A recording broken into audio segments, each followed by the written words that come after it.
তদন্ত হোক, কারণ আমি চাই এই ঘটনাগুলির সুষ্ঠু তদন্ত, সে যেই দায়ী থাক তার বিরুদ্ধে ব্যবস্থা নিতে হবে।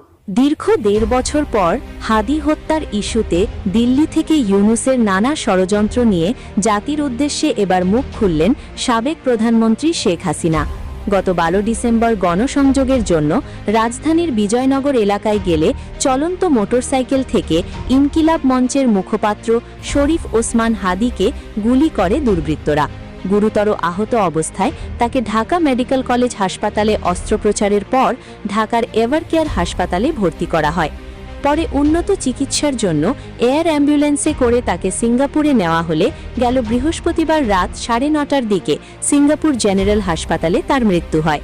কিন্তু ওসমান হাদির হত্যার ঘটনায় আওয়ামী লীগকে দায়ী করে বুলডোজার দিয়ে ধানমন্ডি ৩২ গুড়িয়ে দেওয়া সহ প্রথম আলো ও ডেইলি স্টারের অফিসে আগুন দেওয়া হয়। তাই এবার নানান ষড়যন্ত্রের জবাব দিতে দিল্লি থেকে ইউনূসের ষড়যন্ত্র নিয়ে দেশবাসীর উদ্দেশ্যে শেখ হাসিনা বলেন, তারা একে অপরকে কামড়াকামড়ি করে মরবে আর সব দোষ আওয়ামী লীগকে দেবে। হাদি হত্যায় আওয়ামী লীগকে দায়ী করা হচ্ছে, আওয়ামী লীগকে সন্ত্রাসী সংগঠন হিসেবে এস্টাবলিশ করা হচ্ছে, সব হচ্ছে আওয়ামী লীগকে